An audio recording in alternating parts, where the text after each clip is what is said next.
Hello dear students. Today we are going to take up a new topic, that is catalysis. What is catalyst and what is catalysis? What are the important types of catalyst? How this catalyst acts, means increases or decreases the rate of reaction? What is the mechanism of catalysis? And what is enzyme catalysis? And examples of catalysis. So first thing is, we have used a term which is known as catalyst, and these catalysts we also have discussed in chemical kinetics. So first of all, let's define what is catalyst. Now, in many organic chemical reactions, we use some inorganic substance to increase or accelerate the rate of chemical reactions. So those substances in presence of which the rate of any chemical reaction is increased are known as the catalyst. So from definition point of view, we can say catalysts are those substances which alters or accelerates the rate of a chemical reaction, and during the course of reaction it remains chemically as well as quantitatively unchanged, though it participates in the chemical reaction, but this is not consumed in any chemical reaction. So if this is not consumed in any chemical reaction, so its chemical composition and its quantity remains unchanged after the course of reactions. So those substances are collectively known as catalysts, and the phenomenon of changing or altering the rate of chemical reaction is known as catalysis. So we have the term catalyst. So in a nutshell, any substance which alters or accelerates the rate of any chemical reaction without itself consuming in the course of reaction and itself remain chemically as well as quantitatively unchanged after the reaction, and the phenomenon is known as catalysis. So in this process there is again certain substance which increases the activity of catalyst. So if those substances present along with the catalyst, the activity of catalyst is increased, so those substances are known as promoter. So promoters are those substances if present along with the catalyst increases the activity of the catalyst. So promoter increases the activity of catalyst.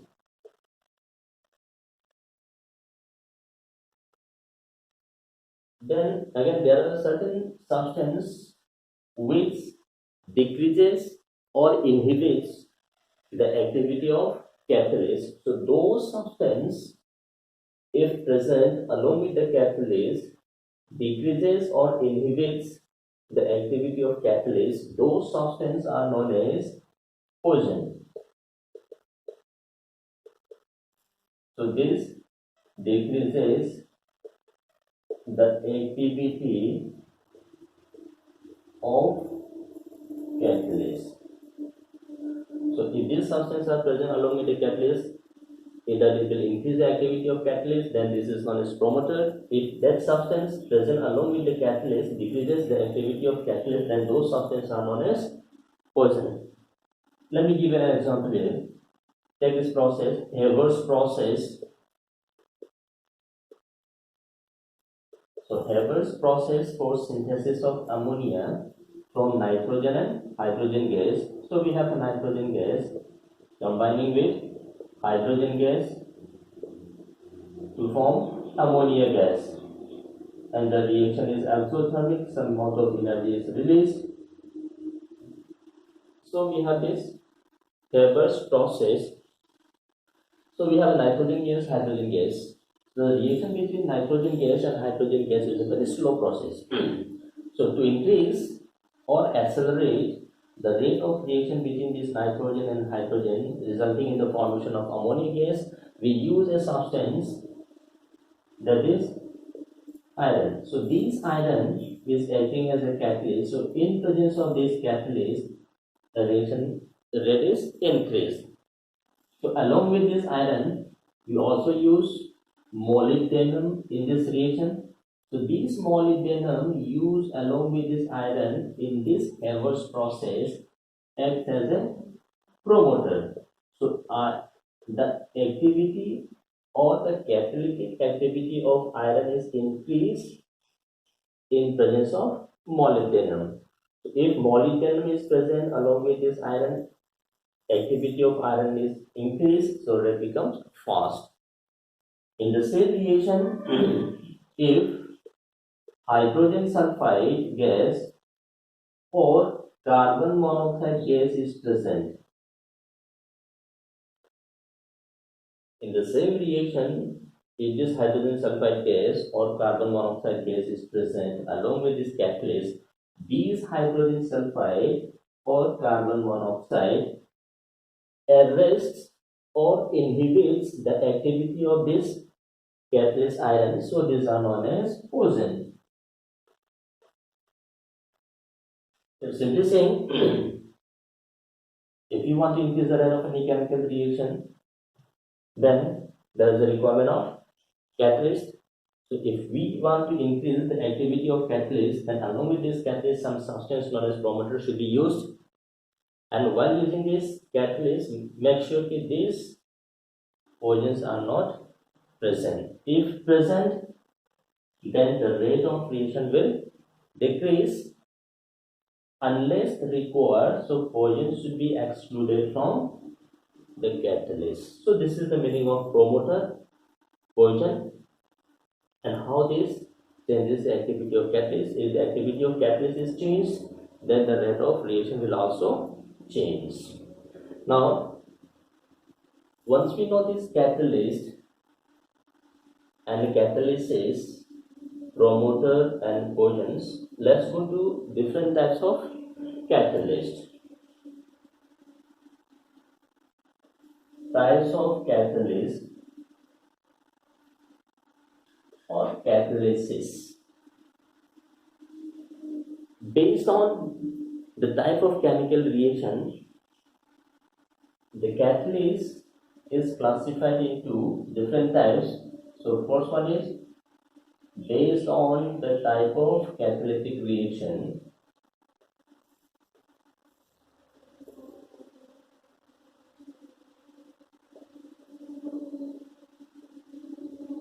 Based on the type of catalytic reaction, catalyst is classified as positive catalyst,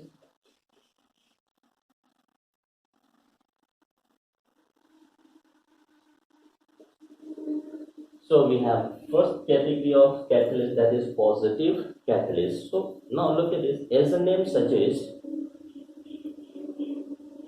if in a given chemical reaction, if this catalyst is used, this catalyst accelerates or increase the rate of chemical reaction by providing an alternative pathway in such a way that the activation energy of the reaction is decreased. So if the activation energy of the reaction is decreased, then the rate of reaction will automatically increase. So those catalysts which increases the rate of reaction by decreasing the activation energy of the reaction are known as positive catalyst. So positive catalyst increases the rate of reaction. So why this increases the rate of reaction? Because in presence of this catalyst, activation energy of the reaction is decreased. So activation energy is decreased. So there is change in activation energy. So in absence of catalyst, the activation energy was found to be larger. So in presence of catalyst, the activation energy is decreased. So A's activation energy decreases, the rate of reaction increases, means rate is inversely related to the activation energy. So more is activation energy, less will be the rate of chemical reaction. So smaller the value of activation energy, more will be the rate of a reaction. So the positive catalyst increases rate by decreasing activation energy. That means it provides an alternative pathway in such a way the activation energy is decreased and the rate of reaction is increased. So take this example. We have alkenes. Alkenes react with hydrogen gas in presence of nickel or in presence of platinum to give alkanes.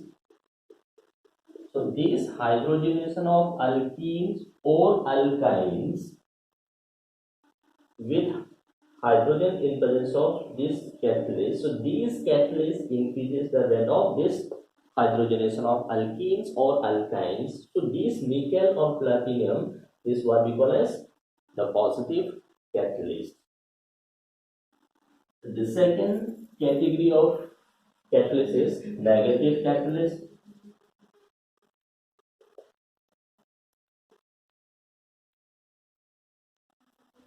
These negative catalyst is just the opposite of this positive catalyst. So these negative catalysts, if present in a given chemical reaction, decreases or arrests the speed of chemical process. So any particular substance which arrests or which decreases the rate of chemical reaction are known as negative catalyst. So if the rate of reaction is suppressed, then the activation energy of the reaction in presence of this substance known as negative catalyst has to increase.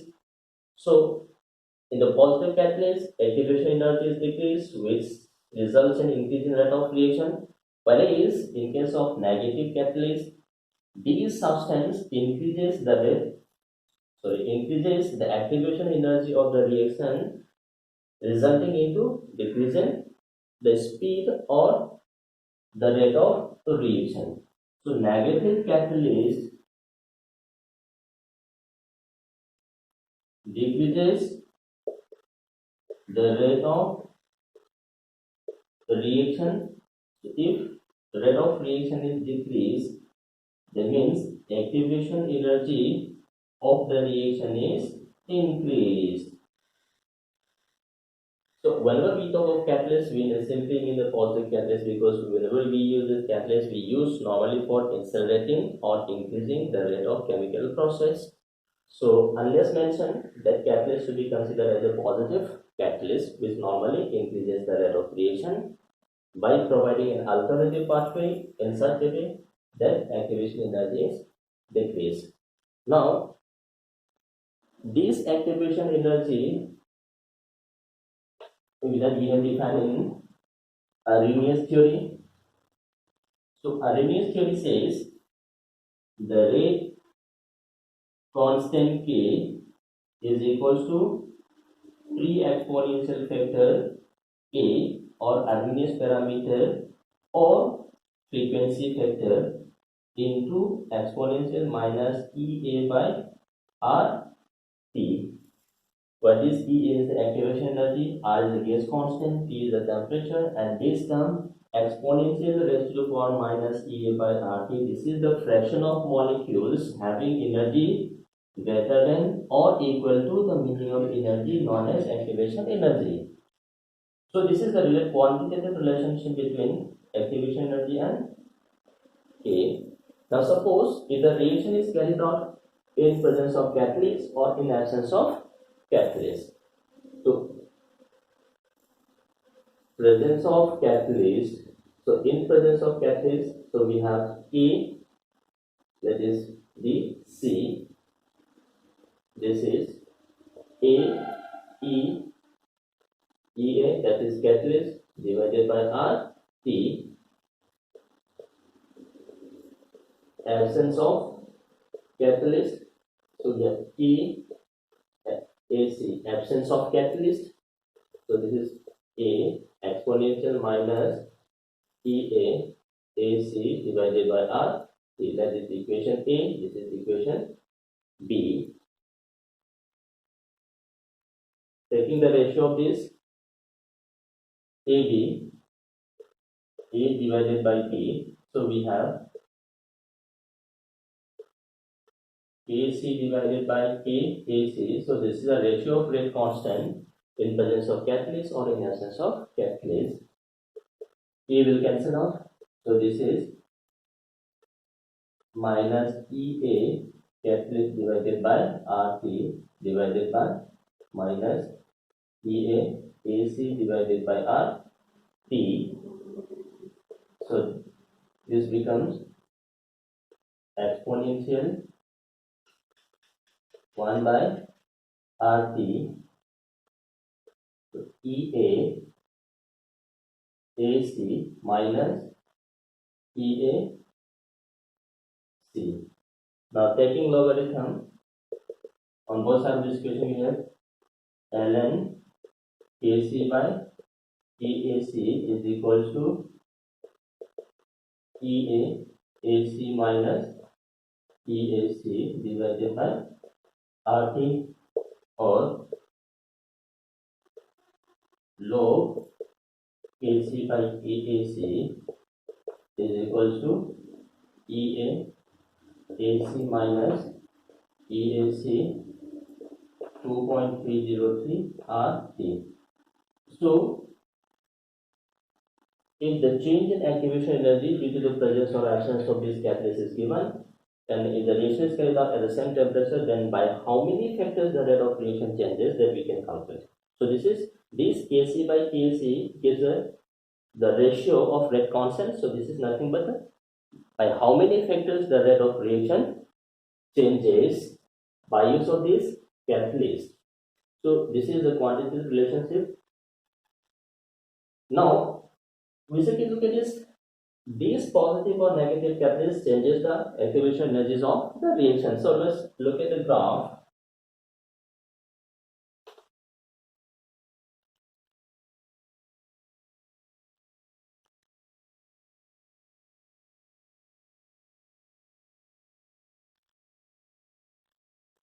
This is potential energy versus reaction progress. As a reaction progress, how does the potential energy of reactant and the product vary?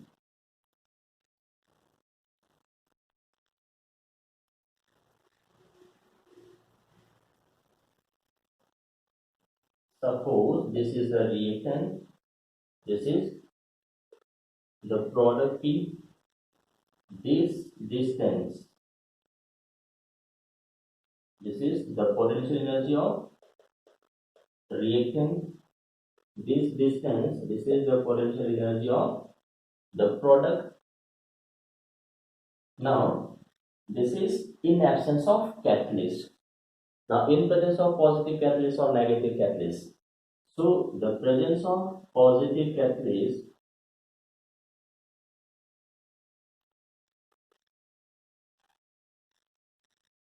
this is the presence of positive catalyst, absence of positive catalyst.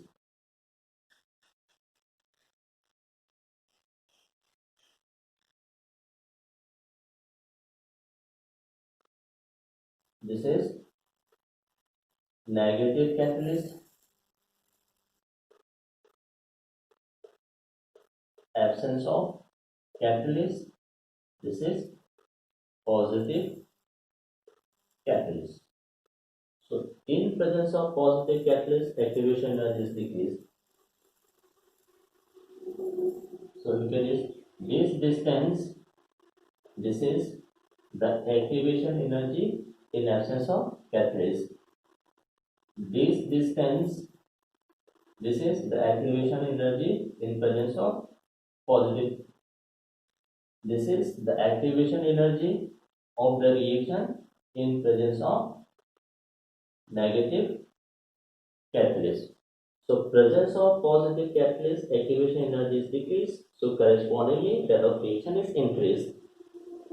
Presence of negative catalyst, activation energy is increased, correspondingly rate of reaction is decreased. So this is graphically how we explain presence or absence of catalyst and the variation in the activation energy of the reaction. So this was positive and negative catalyst. Then the third catalyst based on this reactivity or the reaction, this is autocatalyst.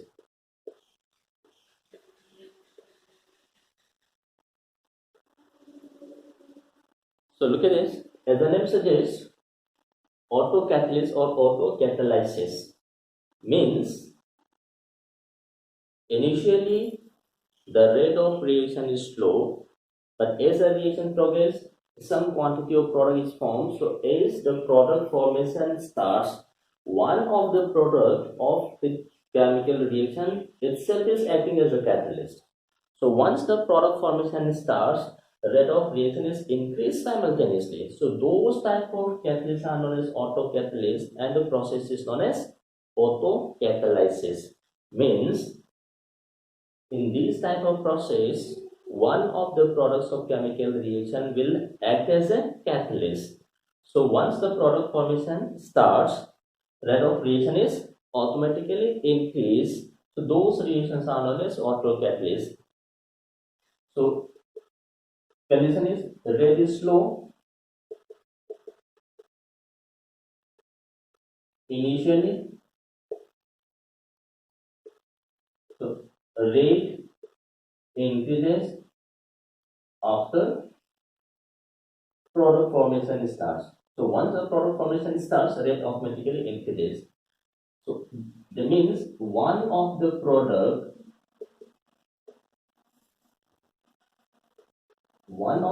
of chemical reaction acts as a catalyst. So these type of process is known as autocatalyst. The best example is look at it, hydrolysis of ester. Hydrolysis of esters. We have look at this RCOOR prime. This is ester.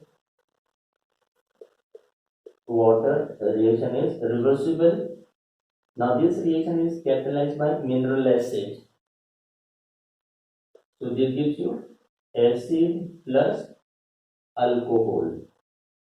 Now since the reaction is catalyzed by acid, in this hydrolysis of ester, one of the product is acid. So once the product formation starts, this acid will give you H plus N. So this acid will act as a catalyst for this reaction. So before formation of this product, the rate becomes low if we exclude this H plus N. But once this product is formed, this acid formed in this hydrolysis of ester, this acid will itself act as a catalyst for this reaction, because this reaction is catalyzed by mineral acid. So one of the product is mineral acid, so this will provide sufficient quantity of H plus N, and this H plus N provided by this mineral acid will act as a catalyst for this type of reaction. So initially rate is slow, but after the formation of product, rate becomes increases because this product is acting as a catalyst. So those type of process in which one of the product is acting as a catalyst is known as autocatalyst. That means in this type of reaction we are not adding extra quantity of catalyst. So this is autocatalyst definition and what is happening and this taking place. Then we have another type of catalysis that is known as induced catalysis.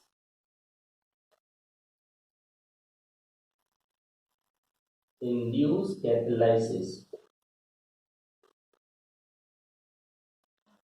So as the name reaction induced catalysis, that means normally under normal condition the rate of reaction is very slow, or normally reaction does not take place under normal condition. But if certain other substance is added, that substance react with the reagent and the reaction of that substance with the reagent induces the other reaction. That means a given chemical reaction normally is very slow or is not taking place, but in presence of another chemical reaction, the rate of reaction of the forced substance is increased. So those type of catalysis are known as induced catalysis. Let's take this example. So we have mercury chloride, so mercury again +2 with oxalic acid.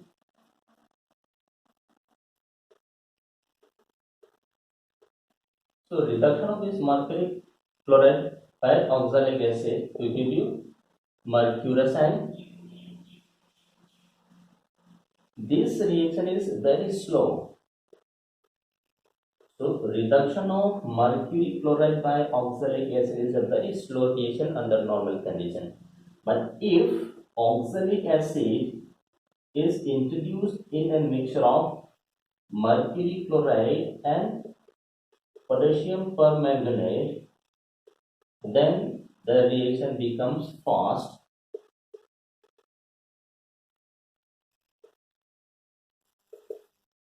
So initially this reagent cannot reduce this mercury ion to mercurocyans, or if it is reduced, reaction is very slow under normal condition.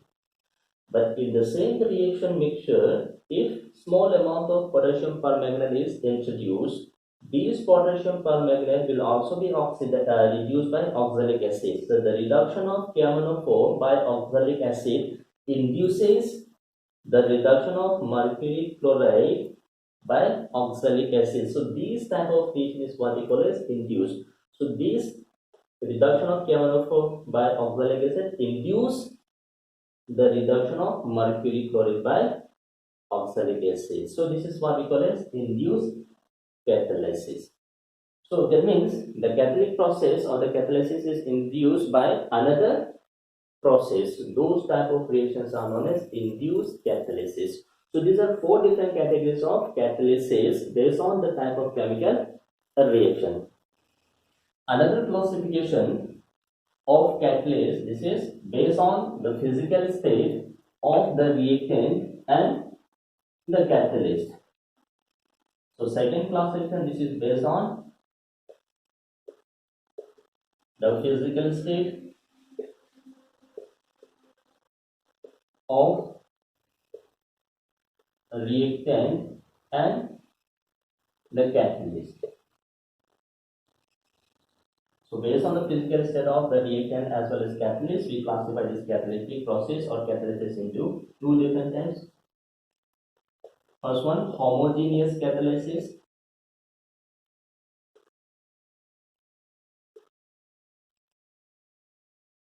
So homogeneous catalysis means a process in which both the reactant and the catalyst are in the same phase. So catalyst and the substrate, that is the reactant, both in same phase.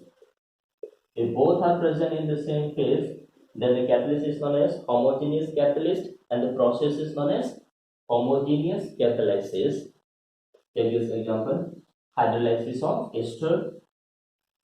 So we have esters, that is aqueous solution plus H2O liquid. The reaction is reversible. We have this acid, that is aqueous solution, and this gives you acid plus alcohol. So the reactant is ester, water is liquid, so this is a liquid state, and the catalyst is an aqueous solution. So both the catalyst and the reactant is in the same phase. So this is what we call as homogeneous catalysis. Take this example again. We have sulfur dioxide gas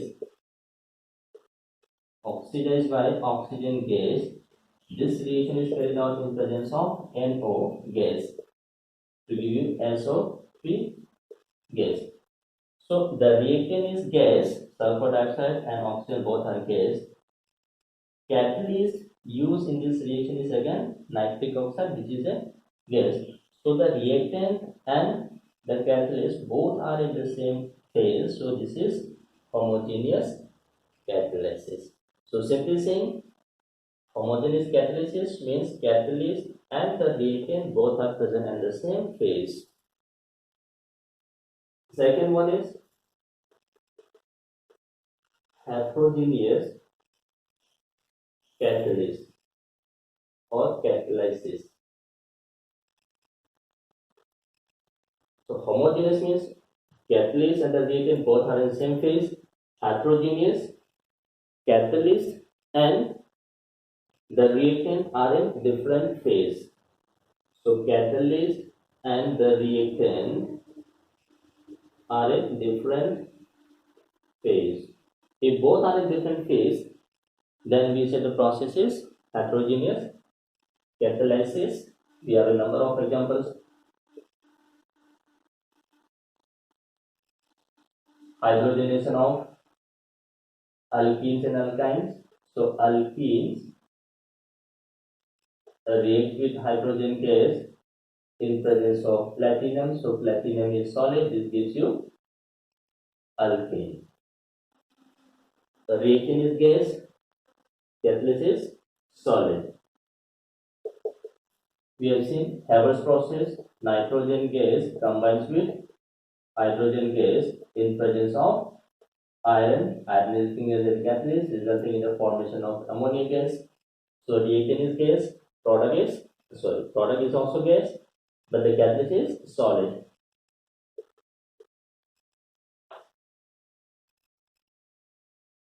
We are the sulfur dioxide gas plus oxygen gas in presence of V2O5.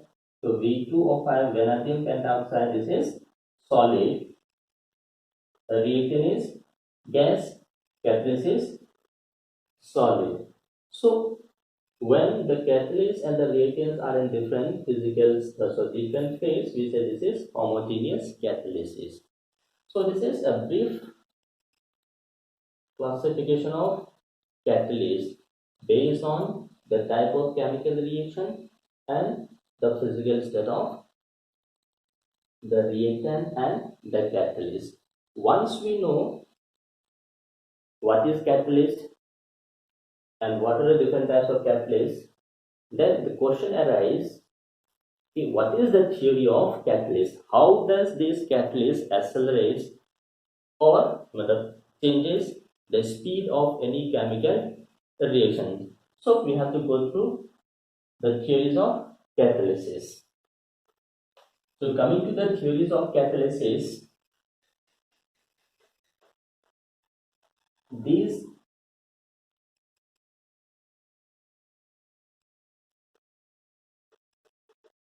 theory of catalyst. So to define the activities or the process of catalysis, we propose two different theories. The first theory is intermediate compound formation theory. Intermediate compound formation theory. So this is the first theory which will explain the process of catalysis.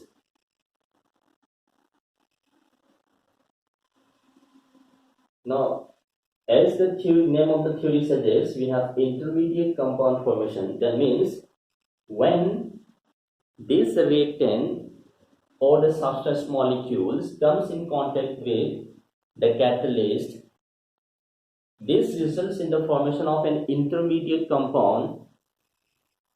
So we have substrate, we have catalyst. When both are in contact with each other, the substrate and the catalyst combines to give an intermediate compound. This intermediate compound then decomposes or combines with another reactant to give the product. So we have a reaction. The reactant is converted into product. in presence of catalyst. So force reactant combines with the catalyst to give you intermediate. This intermediate substance or the compound form either is decomposed to give you the product, or this may combine with another reactant to form the product.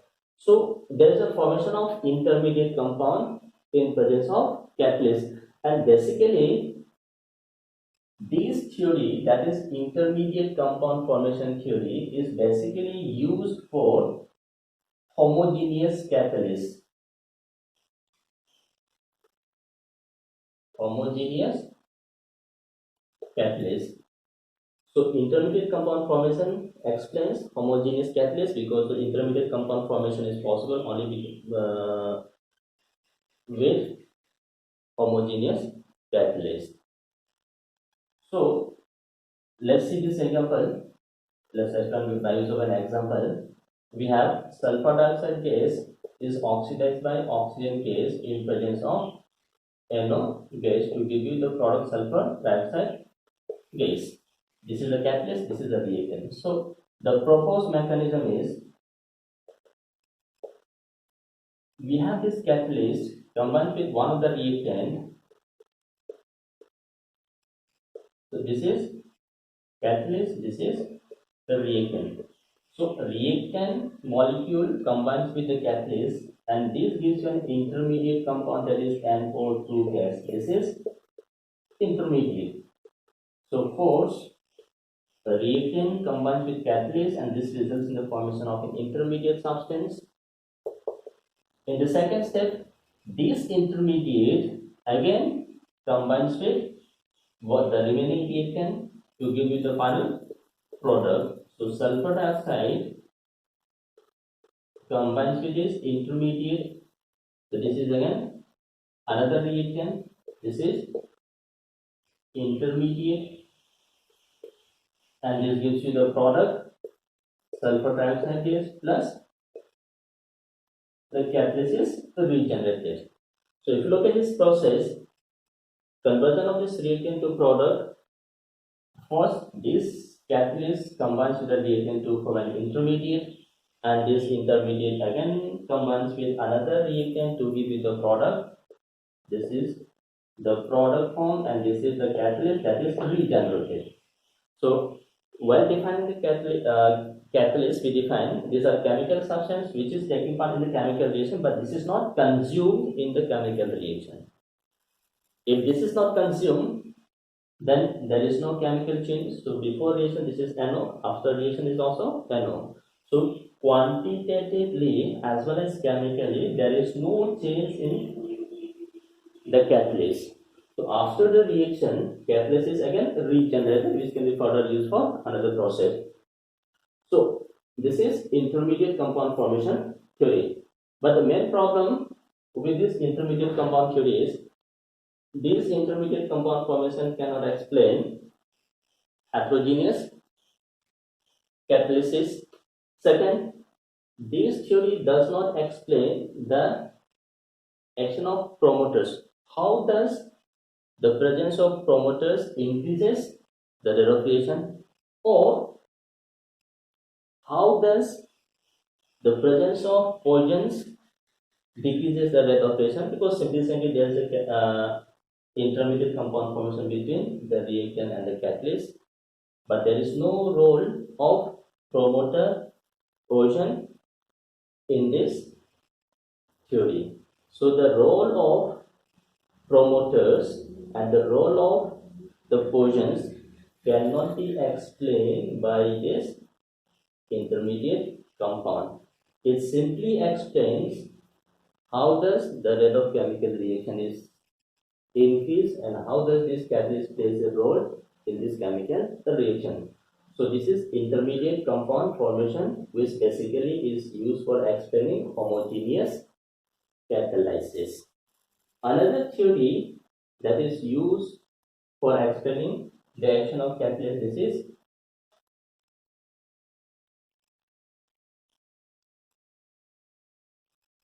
second theory.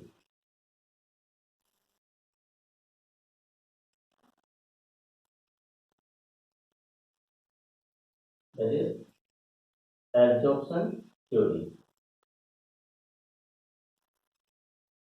Absorption theory of catalysis. So first of all, this absorption theory is basically used for heterogeneous catalysis. So it basically explains heterogeneous catalyst. So as the name suggests, it is absorption, which is used for explaining heterogeneous catalyst. So the process of absorption is taking place here.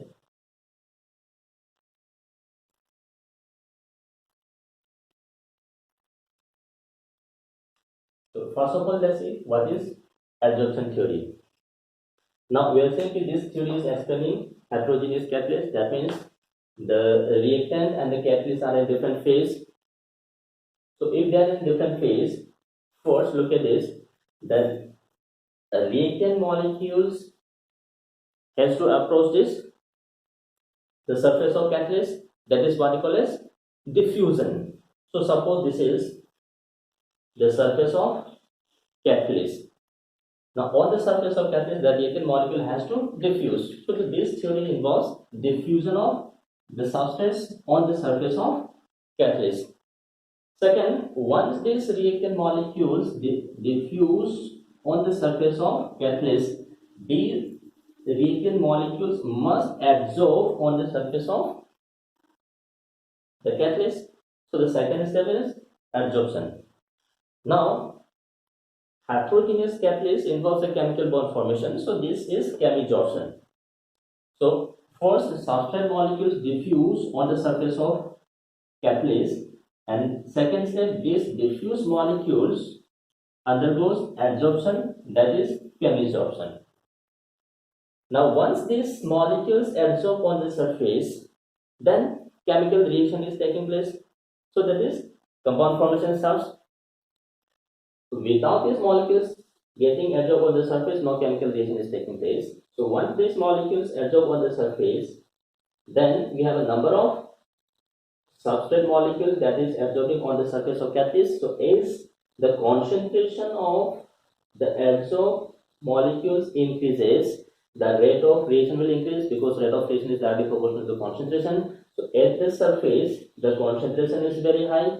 So as the concentration is high, rate of reaction is increased. Second, look at this. As this substrate absorbs on the surface of catalyst, the energy, this being a chemical absorption, energy will be released, and that energy release will again be used for further chemical reaction, because the rate of reaction increases as the temperature is increased. So during chemisorption, energy release, and that energy release again increases the rate of the reaction. Third, when these substrate molecules absorb, so we have absorption of the substance on the surface of catalyst. In many of the reactions, the molecules are absorbed on the surface of catalyst. When the molecules absorb on the surface, bonds are broken and these are converted into atomic form. So the atomic form is very reactive. As the molecules are converted into atomic form during the course of absorption, atomic form being very reactive, the rate of reaction is again increased. So the first is diffusion in of the molecules on the surface of catalyst. Then second is absorption. So once the absorption starts, chemical reaction is taking place. After this, what is happening? This product has to undergo desorption, because the product molecule, the reaction is taking place on the surface of catalyst. After this, once the product is formed, product has to undergo desorption. That means removal from the surface of catalyst. After this desorption, these molecules must be diffused away from the surface of catalyst. After these molecules, product molecules diffusing away from the surface of catalyst, the surface of catalyst is free from the adsorbed molecules. So again, surface is available for further chemical reaction. So these are the basically steps involved in adsorption theory, which is used for explaining heterogeneous catalyst. So the steps involving in this adsorption theory, first one is diffusion of molecules on the surface of catalyst. In the second step, adsorption taking place. So adsorption of molecules on the surface of catalyst. Third step is chemical reaction, leading to the formation of product. So once the product is formed, product has to undergo desorption. After the desorption of product molecule has to be diffused out from the surface of catalyst. So last step is diffusion out of product. So basically, this theory involves 5 steps that I have explained: diffusion in, adsorption, initiation of chemical reactions leading to the formation of product, then removal of product from the surface of catalyst, that is desorption, and finally diffusion out of product. So this is what is happening in absorption theory of catalysis. So let's explain this diagram form.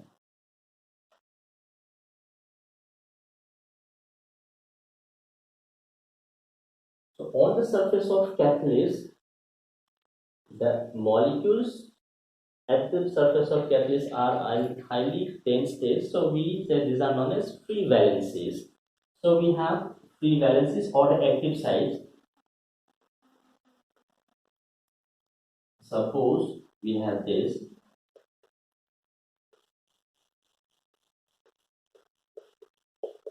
These are free valencies. This is nothing but active site. So this is catalyst. So free catalyst having large number of active sites or free valencies.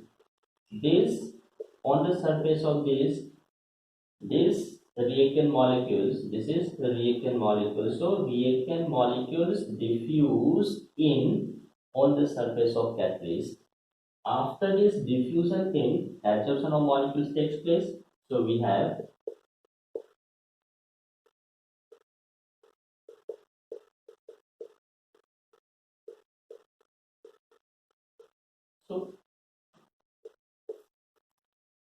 adsorption taking place. So molecule diffuse on the surface of catalyst, and then in the second step this reactant adsorbs on the surface of catalyst. After this adsorption of molecules on the surface, chemical reaction takes place between these adsorbed molecules, that is product formation. So we have this.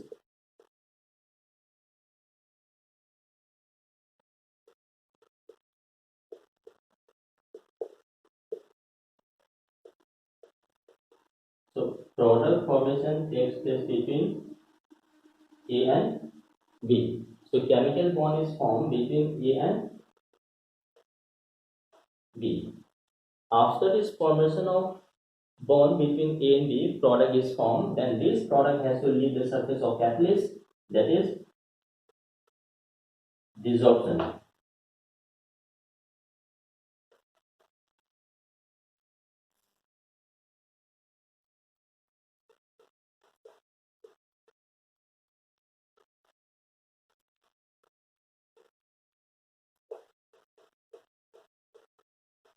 So product formation is initiated at the surface of catalyst.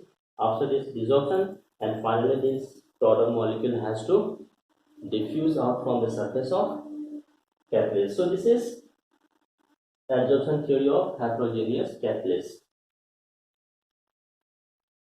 So the difference between the first and the second theory is, first theory involves formation of intermediate basically for homogeneous catalyst.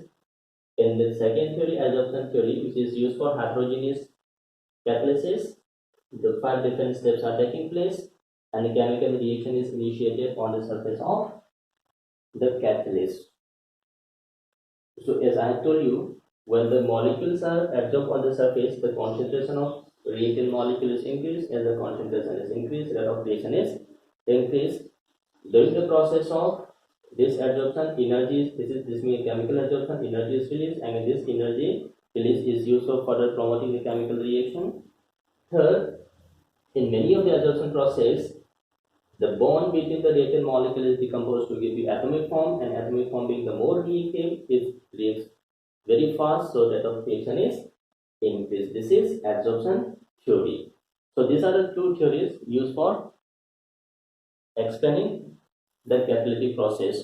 So in both the case, this provides an alternative pathway, and providing alternative pathway, it changes the activation energy of the reactant. As activation energy decreases, rate of reaction is increased.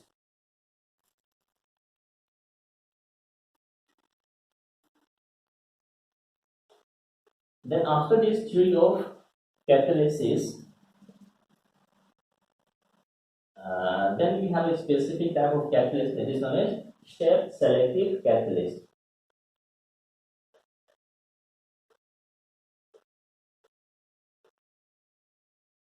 or zeolite. Selective catalyst or zeolites. These zeolites are aluminosilicates. That means these are the silicates in which some silicon is replaced by aluminum. So these are known as aluminosilicates, which is known as zeolite. Now, selective catalyst. So look, as I said, selective. Now these zeolites, that is a catalyst, these zeolite has got three-dimensional honeycomb structure in which different various unoccupied space is available. So the reaction depends on the pore size present in this zeolite and the shape of catalyst that could be fit in the pore structure of the silicates. So only those substrate molecules whose shape and size fits in the pore structure of these silicates will initiate reaction intercept. Substrate molecule cannot be fit in the pore size, or the shape of does not allow to fit in the pore structure of these aluminosilicates, then reaction will not take place.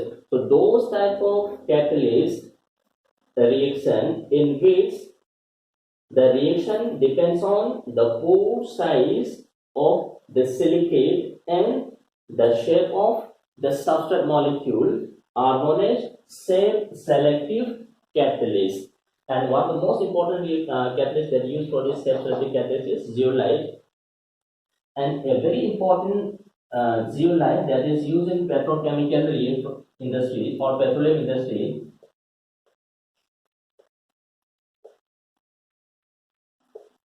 that is ZSM5. So the role of this ZSM5 is this zeolite converts these alcohols directly into gasoline. So having learned this selective catalyst, there is a very important catalyst that is often used in biochemical reactions, and the catalyst uses biochemical substance, and that is known as enzyme catalysis.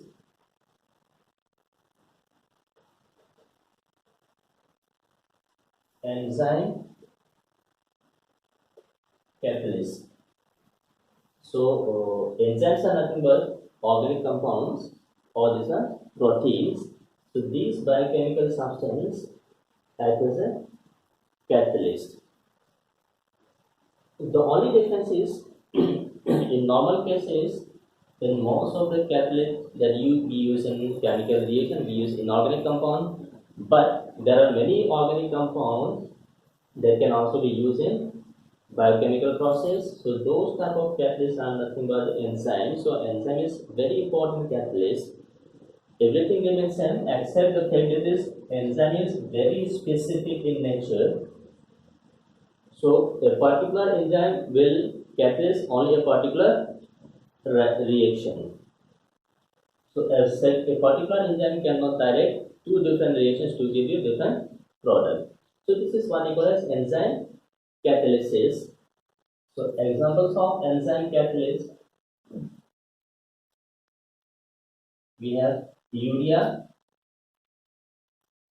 decomposition of urea into ammonia and carbon dioxide. So to decompose this urea into ammonia and carbon dioxide, we use a catalyst known as urease. So urease is an enzyme catalyst which is used for decomposition of urea into ammonia and carbon dioxide.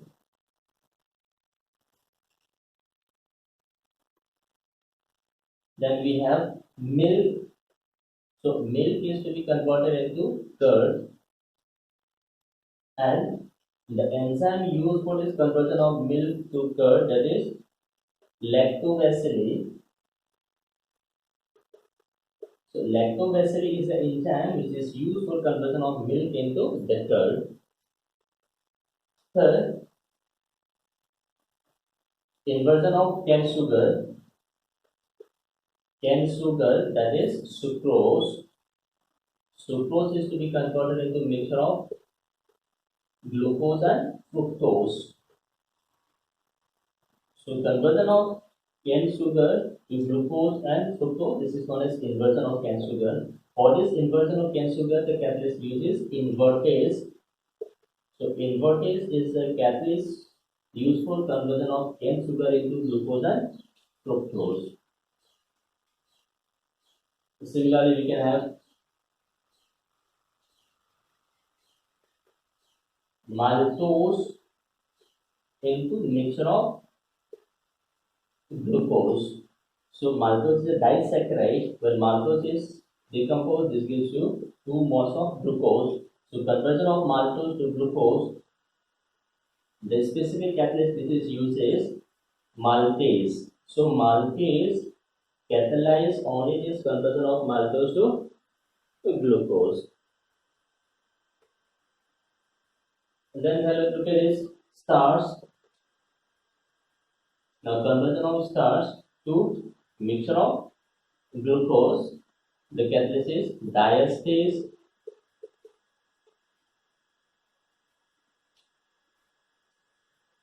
So there are a number of catalysts, biochemical substance, which is used for specific conversion of a particular substrate into the product.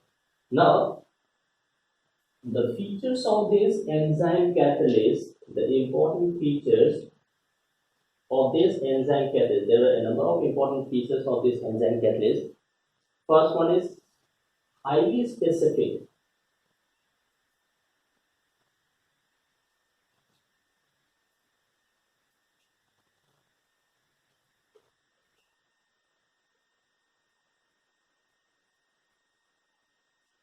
That means when we say this reaction is highly specific in nature, that means a particular enzyme will direct only one substance into the desired product. At the same catalyst will not direct another reaction. So a particular enzyme is specific only for a particular reaction. That means urease is specific for conversion of urea into ammonia and carbon dioxide. This urease cannot convert maltose into glucose or milk into curd or cane sugar into glucose and fructose. Similarly, this maltose cannot convert this cane sugar into glucose and fructose or milk into curd or urea into ammonia and carbon dioxide. That means a particular enzyme is specific only for a particular reaction. Second,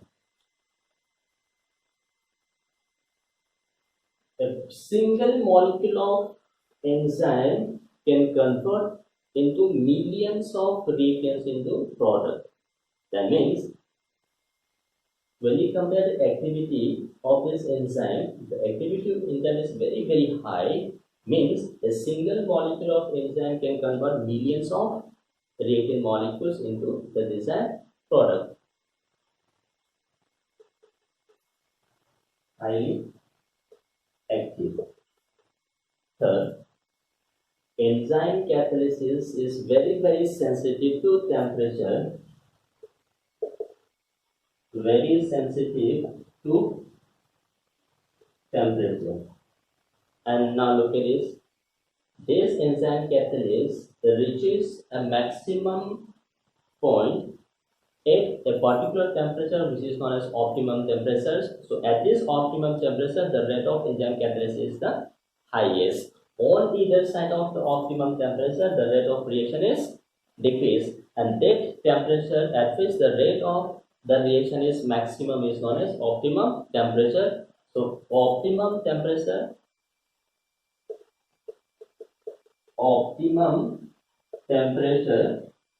for this enzyme catalysis is normally between 290 and 2310 Kelvin. So at this temperature range, the reaction rate is maximum on either side. Below this 298, again that is slow. Above this temperature, again that is slow. Now why reaction is maximum at a particular temperature known as optimum temperature. Now we have an enzyme which is nothing but the protein molecules or organic compounds. So these being a protein, if you increase the temperature, the protein will undergo denaturation. Its chemical properties will change. Some of the bonds will undergo breaking. So if the denaturation takes place, the chemical structure of protein will change. If the chemical structure is changed, its catalytic property will also change. Again, look at this. Below this, if you decrease the temperature further, again some molecular structural changes may take place in the protein molecule. So on increasing or decreasing temperature beyond this temperature, the molecular structure, there is change in the molecular structure of protein. As the molecular structure is changed, the rate of reaction will also be affected. So we have the optimum temperature at which the rate is maximum. And this enzyme catalyst is again very sensitive to pH change. Very sensitive to pH change. Again, the rate of enzyme catalyst is maximum at certain pH, and that maximum pH is what equals optimum pH. And beyond this optimum pH, again the rate of enzyme catalyst is decreased. So that pH is known as again optimum pH, and optimum pH for most of the enzyme catalysis is from 5 to 7. So between 5 to 7, the enzyme catalytic property is maximum, that is optimum pH. Again look at this. Enzyme being proteins, if pH is changed, during the change of pH, again denaturation of protein takes place. If denaturation of protein takes place, the chemical structure will change. As the chemically the change in the structure of protein molecule, its rate will be affected. So graphically, this can be given as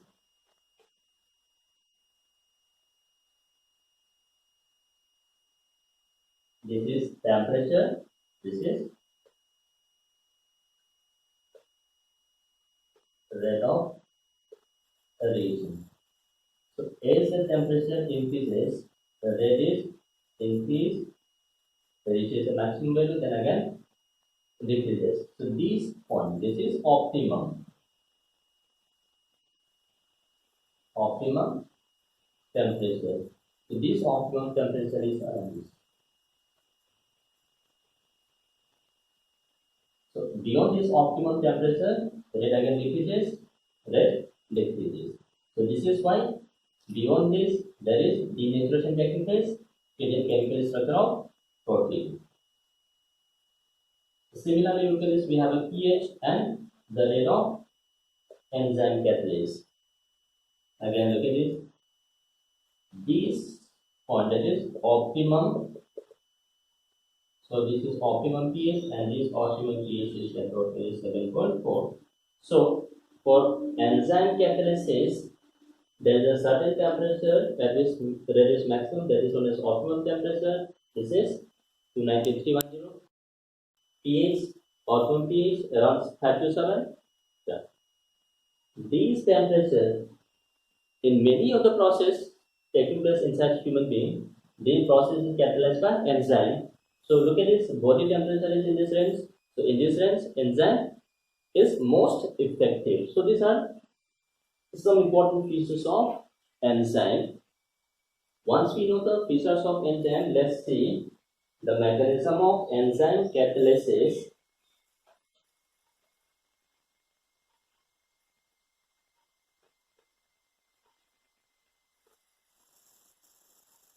Mechanism of enzyme catalysis. So enzyme being biomolecules, the active site of this enzyme contains a number of functional groups like acidic functional group, we have alcoholic functional group, we have thiolic functional group. So these functional groups present in the enzymes act as an active sites. So we have enzyme. The active site contains a number of organic functional groups like acid, like NH2, like OH, right? So these functional groups present on enzyme, these are acting as an active site. And to these active sites, the substrate molecules are bind. Once the substrate molecules lands on the surface of catalyst, the substrate molecules binds to the active site, that is the functional group present on the surface of catalyst. And once these substrate molecules binds to this active site, chemical reaction is initiated. So the binding of these substrate molecules on the active site is through hydrogen bond or intermolecular attractive force. Through intermolecular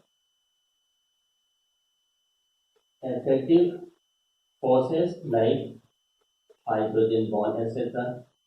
So substrate molecules lands on the surface. Substrate molecules lands on the surface of enzyme containing these active sites. So these substrate molecule and the active site, there is an attractive force which is known as intermolecular force, or many in the case we have hydrogen bond. So once these substrate molecules binds to the active site, chemical reaction is initiated. So this is the mechanism. So for this, two mechanisms are proposed, that is lock and key theory and induced fit theory.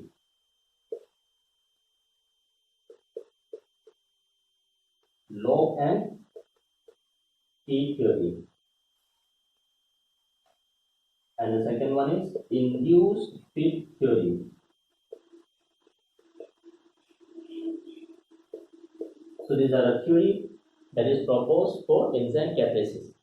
Now, firstly, lock and key theory, as the name suggests, for every type of lock we have a specific key. Only that key will be fitted in this for lock. So another key cannot open the first lock. For a lock, we have only particular key. Now, if you look at this lock and key, the shape, size, structure should be similar. A particular key can open only a particular lock whose shape, size is fitted into the lock. In the same way, every lock, so in this enzyme catalyst, this lock represents the active site on the surface of catalyst. So the active site on the surface of catalyst has different structures, different shapes. So only those reactant molecules whose shape and size can fit in this lock, that is active site, will initiate chemical reaction. So in this theory, lock represents the active site on catalyst. So this active site on catalyst has different size and shape. So lock having different shape and size, only a particular key. This key in this lock and key theory, this is the substrate, the reactant molecule.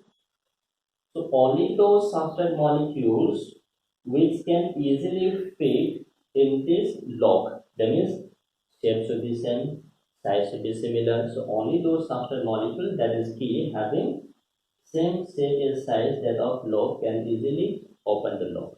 So this is one of the theory that is proposed for enzyme catalyst. But if you look at this log and key theory, there is a still a rigidity. That means this size and shape of log cannot be changed when the substrate molecule approaches this log. Okay, but modern crystallographic techniques shows, means X-ray crystallography or spectroscopic method, observes when the substrate molecules approach the catalyst slightly induces change in the structure, so that the substrate molecule can be easily fit on the active side of catalyst. That means the rigidity appears in the first step is slightly modified when the substrate molecule approaches the surface of catalyst. That is particularly induced fit theory. That means approach of substrates on the surface of catalyst, the shape of this catalyst slightly modified so that the substrate molecule can easily fit in this induced active side of the catalyst. So this is induced fit theory. So the rigidity is slightly removed here. So according to this theory, induced fit theory or log and key theory, the mechanism involved is when the substrate molecule approaches this catalyst, that is enzyme. So enzyme first combines with substrate to give you some intermediate compound, and finally this intermediate form between this enzyme and catalyst decompose to give you the product. So look at this. So E for enzyme. So enzyme combines with substrate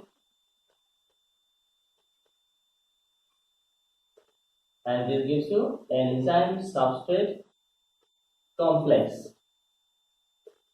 So first substrates approach this enzyme, so and combines with this enzyme and giving you substrate enzyme activated complex. In the second step, this enzyme substrate activated complex decompose to give you product, and enzyme is again released. So this enzyme combines with substrate to give you activated complex, and finally activated complex is converted into product and this enzyme which is released. So this is the mechanism that is proposed for enzyme catalysis. So we have looked at this simply log and key theory and induced fit theory. Both are almost same. So a particular key can open on a particular log. So we have the log represents the active side of catalyst having different shape and size. So key represents substrate. So the substrate having same shape as that of log can only initiate chemical reaction. But in this log and key theory, there is a rigidity. So substrate cannot initiate the change in shape of the log. But modern crystallographic technique proves that when substrate molecules approach the enzyme, the shape of enzyme is slightly modified so that the substrate can easily sit on the surface of the catalyst and chemical reaction can be initiated. And these are the two steps that is proposed.